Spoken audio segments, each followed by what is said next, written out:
What's up, fam? It's Nick here. Just going over some of my notes. I'm going to do a video about why you should invest in your own business. So the biggest problem that I see with a lot of people, if you're in the insurance space or really any business, is investing back in the business. People get caught in this flex culture. I made some money. I'm doing well. It's a crazy thing to me. And the reason I say that, you got my Medicare button on today. You can see that guy. I'm in the truck right now. I'm out running appointments, and it's crazy to me because people don't register how much money they actually need. And it's normally not that high. But the problem is not how much you need, it's how much you need to invest to get to that level. So what I mean by that is, so say you need $100,000 a year, just because that's an easy number. I already have $100,000 in renewal. That doesn't mean I can just stop working. There's final expense guys that write $100,000. I mean, Peter Fournier, shout out to him. He literally did that in a month, and then he could have taken off the rest of the year because he made $100,000 in commission in 1 month. That's not how insurance works. That's not how any business works. You can't take your foot off the gas when you're starting to pick up momentum. And a lot of people, solar reps in particular, I see this because it's a big sale. You make a big commission. You sell 5 solar deals. You could make $5,000. You could make $50,000. In payable commission in a week. That's crazy, but it also teaches you to be lazy, or that the money's easy to get, or that you don't have to do anything with it. So the way I look at it is, I need to have, for me, my operating expenses, my goal is to be, at $300,000 all the time, just revenue coming in. I want that from passive income, passive investment.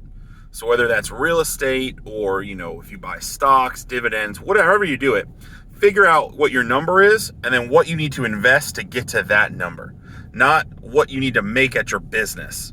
Because that will screw you up. Because if you stop working at your business or something happens, that business goes away, now you don't have that money anymore. Where if you invested and you have it built into, a more, I don't really like the word passive, but a more, automatic, you did the work up front, now you don't have to do it anymore. That's really the best way to protect yourself in the future. So like I know, for example, if I have to make $300,000, that's my comfortable number. And in the stock market right now, say you get 10%. I'm just making these numbers up. It's not financial advice, all that stuff.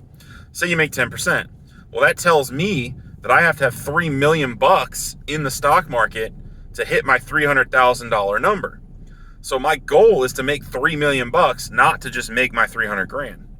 And once I have that money, then any extra money you can spend on the Rolex, the Ferrari, the boats, the extra things.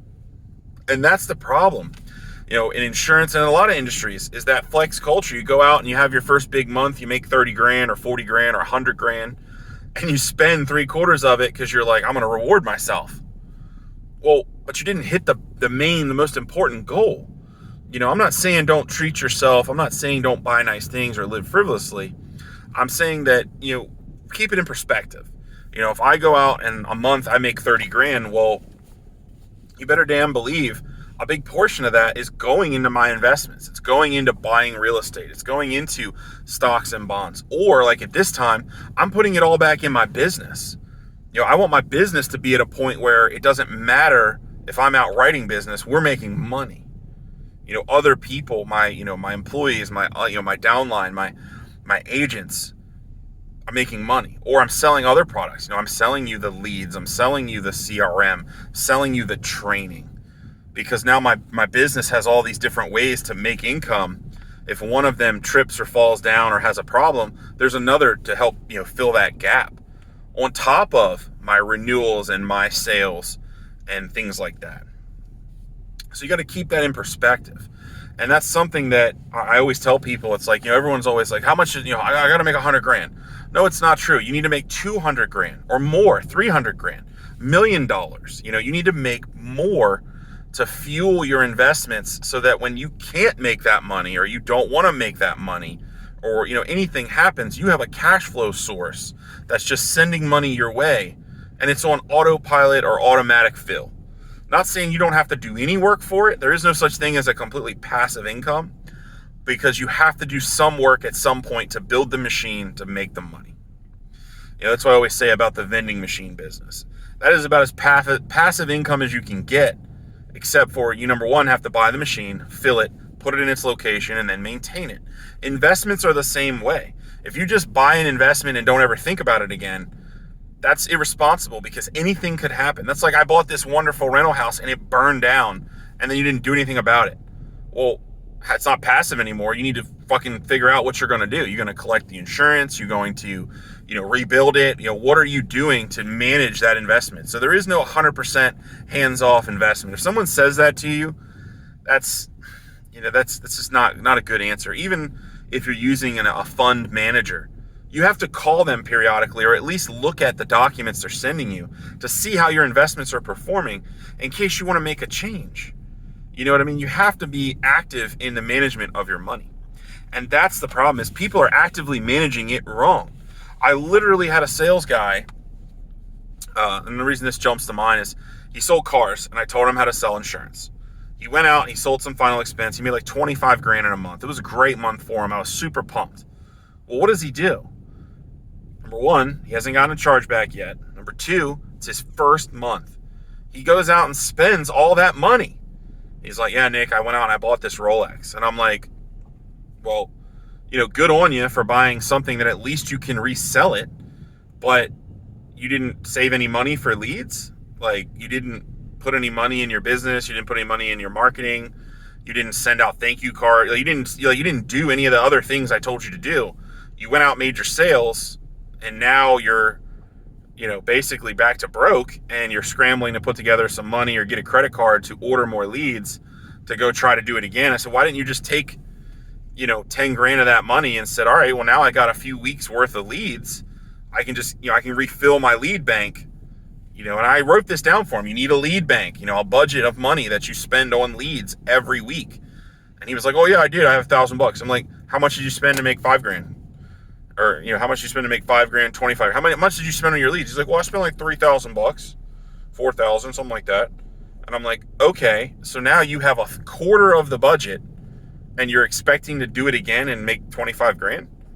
That doesn't make sense. You didn't buy enough leads to fuel that machine. So it just, I don't know, it gives me anxiety. I'm like, dude, that was dumb as shit. So now he's restarted. He's got a fancy watch and he's basically restarted to where he's going to spend, $1,000, $2,000 on leads, have to save money, go out, spend it, sell them, save money, and then hope he doesn't get hit with chargebacks or something major. Somebody doesn't die. It's like, it's just a terrible way to spend money. So manage your money effectively and think about the goals of, I don't need to make 100 grand. I need to make $1 million. And you don't have to make it in a year. You don't have to make it today. You have to make it over, a span of time. But your goal is to have that $1 million so that you can invest it into real estate. You can invest it in a stock market. You can invest it into your business. It's very, very simple. So keep that in mind. You're building a business, you're building wealth, you're building income to invest that income into other things that will make income so that you don't have to constantly be out there chasing it. You go from active investor to active manager. It's very nice. Active worker, active manager. You manage your investments versus managing to do all the work. Keep that in mind. Join my team, subscribe below. I'll teach you how to make renewable income. I'll teach you how to make that money that you can then use to invest and protect your family and your legacy.